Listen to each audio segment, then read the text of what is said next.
We live in the age of anxiety. Our minds are constantly buzzing, bombarded by an endless stream of notifications, headlines, and demands. We turn to therapy, to mindfulness apps, to prescriptions. We have built an entire industry around managing the contents of our own heads, a clinical, precise, and often expensive endeavor. And yet, for millions, the anxiety remains. But what if the most profound tool for mental peace wasn't invented in a 20th century lab, but perfected in a 12th century monastery? What if the secret to a quiet mind wasn't a new chemical, but an ancient frequency? Our ancestors, in their supposedly dark age, possessed a form of therapy so holistic, so integrated into the fabric of their lives, that it offered a kind of healing our modern world struggles to replicate. This isn't just a story about old music.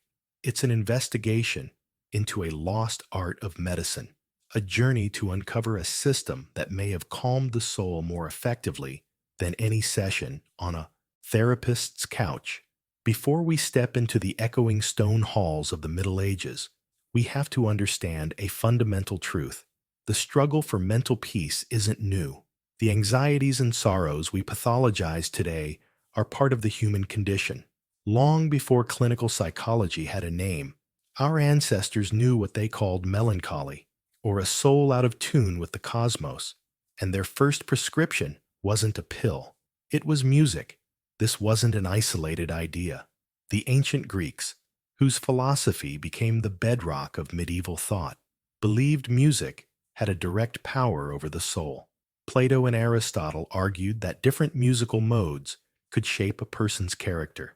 A Dorian mode could instill courage. A Phrygian mode could inspire passion.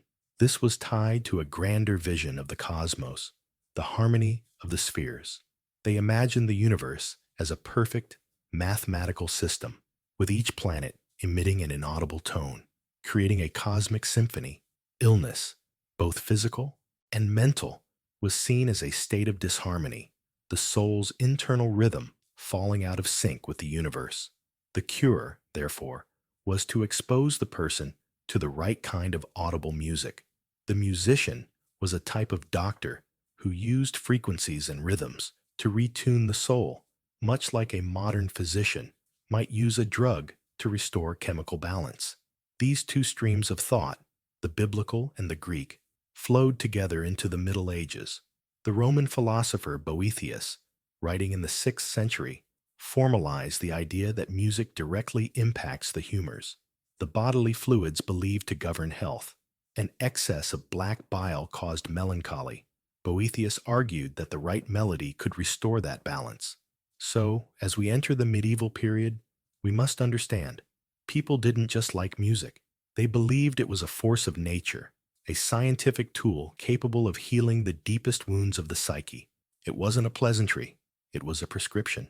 As Europe entered the Middle Ages, the centers of healing became the monasteries.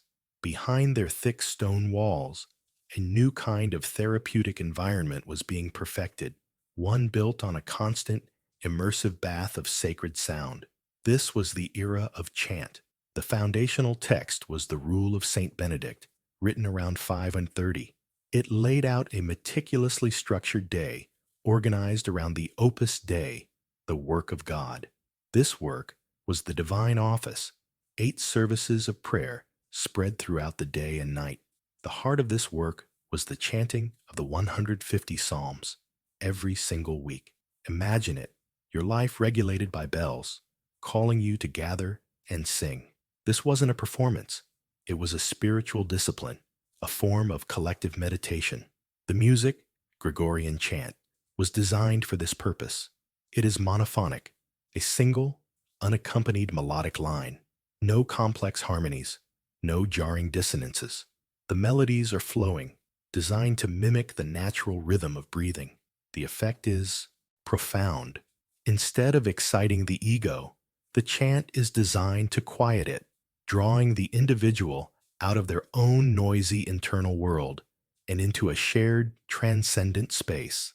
This was therapy as an environment. The constant practice of deep, controlled breathing calmed the nervous system, The repetition created a state of mental focus, like a mantra. It provided a predictable, stable structure to daily life, a powerful antidote to the chaos of the outside world. While this monastic system formed the bedrock, it was a 12th century visionary who elevated it to its most sublime form. Hildegard of Bingen. Hildegard was an abbess, a composer, a theologian, a naturalist, and a physician. She experienced powerful visions she believed came from God. For her, music was the echo of heaven and a powerful tool for restoring the soul. Her central concept was viriditas, or greenness. It was the divine life force. Sin and sorrow were a state of spiritual dryness. Music was the divine moisture that could restore that greenness to the soul. Her compositions, collected in the Symphonia Armini Celestium Revelationum, are unlike any other chant of the period. While traditional chant is often constrained, Hildegard's melodies are ecstatic and soaring. They feature unusually wide and expressive melodic leaps for the era, pushing the human voice to its expressive limits. Listening to them, you get a sense of immense spiritual release. This was a profoundly physical form of therapy. The deep breathing required to sing these long phrases could induce altered states of consciousness. In her play, Ordo Virtutum, the virtues sing, but the devil can only shout. For Hildegard, the inability to create harmonious music was a sign of being cut off from God. Healing was the process of finding your voice again. Crucially, Hildegard was a practicing physician. Her music was not separate from her medicine. She understood that the health of the soul was inseparable from the health of the body. This thinking wasn't confined to Christian Europe. During the same period, the Islamic Golden Age saw the rise of the Bimaristans. These were holistic healing centers. Thinkers like Al-Kindi and Al-Farabi wrote extensively on music's therapeutic effects.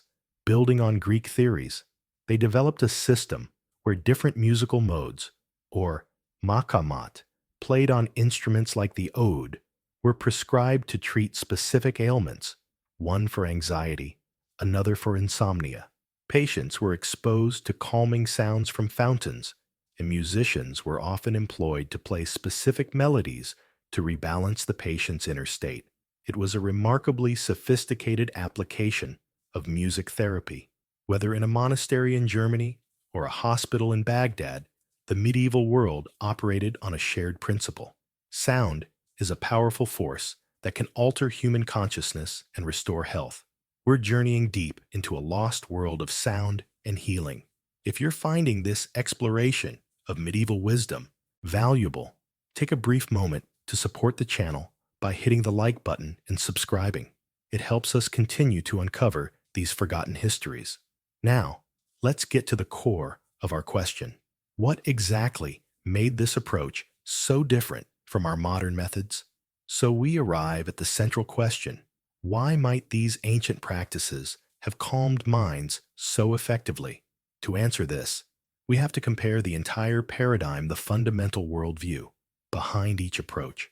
First is the difference between holistic immersion versus session-based intervention. Modern therapy is typically an isolated event. You go to an office for 50 minutes a week, then return to the same stressful environment. It is an intervention. The medieval approach was an immersion. Healing wasn't something you went to. It was something you lived in.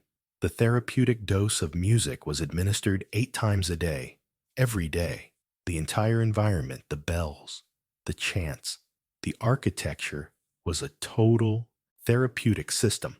It worked preventatively, continuously reinforcing a state of calm. It's the difference between taking a pill for a headache and living a lifestyle that prevents headaches from ever starting.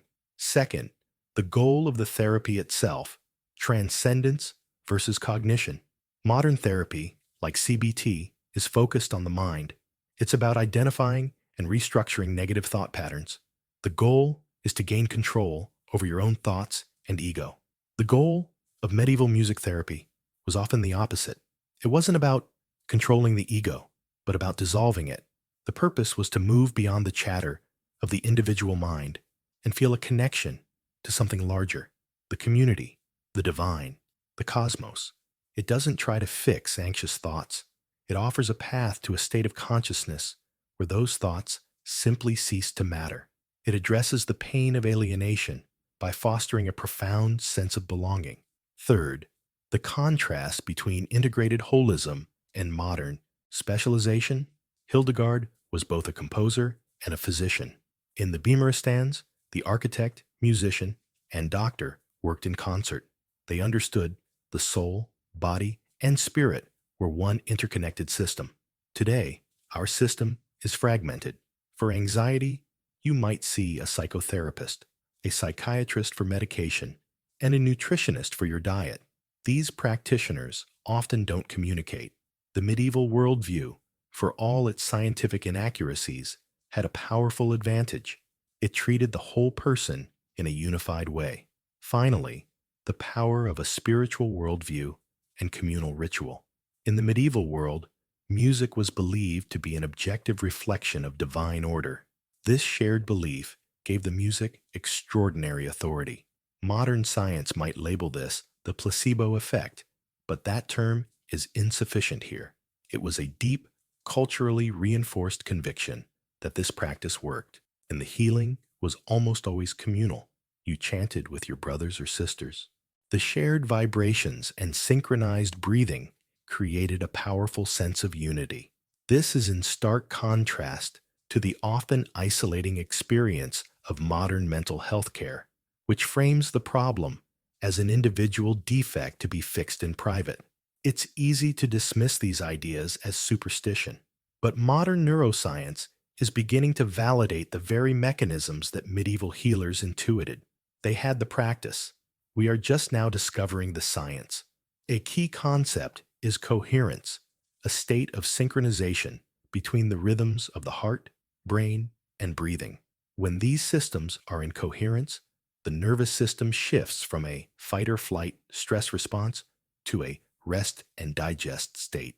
The flowing melodies of Gregorian chant, with their emphasis on long, controlled exhalations, are almost perfectly designed to induce this state. The slow, rhythmic breathing directly stimulates the vagus nerve, which actively lowers the heart rate and tells the body it is safe. Brain. Scans of people chanting show increased activity in regions associated with emotional regulation and decreased activity in the amygdala, the brain's fear center. Blood tests show a boost in endorphins and oxytocin, the bonding hormone, especially when singing in a group. At the same time, it reduces levels of cortisol, the primary stress hormone. Chanting provides a full-spectrum neurochemical cocktail for well-being, using only the human voice. Even the ancient theory of the humors had a functional truth.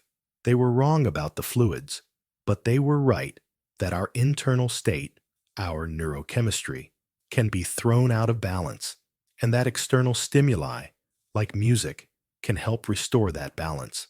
When Al-Kindi prescribed a specific musical mode, he was practicing an intuitive form of neurochemistry. The medieval world believed music brought the soul into harmony with the cosmos. Modern science might rephrase this. It brings the autonomic nervous system into a state of coherence. The medieval physician spoke of balancing the humors. The modern neuroscientist speaks of up-regulating endorphins and down-regulating cortisol. The language has changed, but the phenomenon is the same. We began in the anxious, buzzing world of the 21st century and journeyed back 1,000 years. We saw that the medieval world did not see a troubled mind as a broken machine to be fixed, but as a beautiful instrument that had fallen out of tune. Their therapy was the practice of retuning it.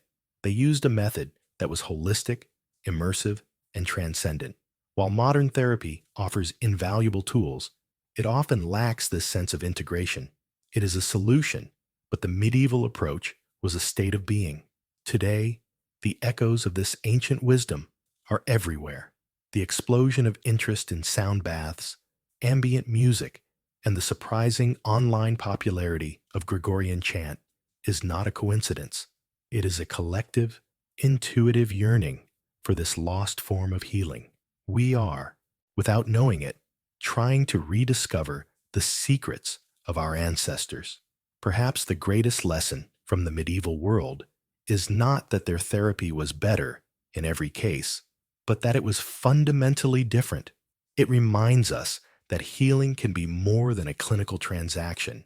It can be a ritual, an art form, and a spiritual journey. It reminds us that sometimes the best way to calm the mind is not to analyze its contents, but to teach it how to sing. Thank you for joining this journey into the world of medieval sound. If this exploration resonated with you, please subscribe for more deep dives into forgotten history. We'd love to hear from you in the comments. What ancient music do you find calming? What are your thoughts on this lost art of therapy? Share your experience below.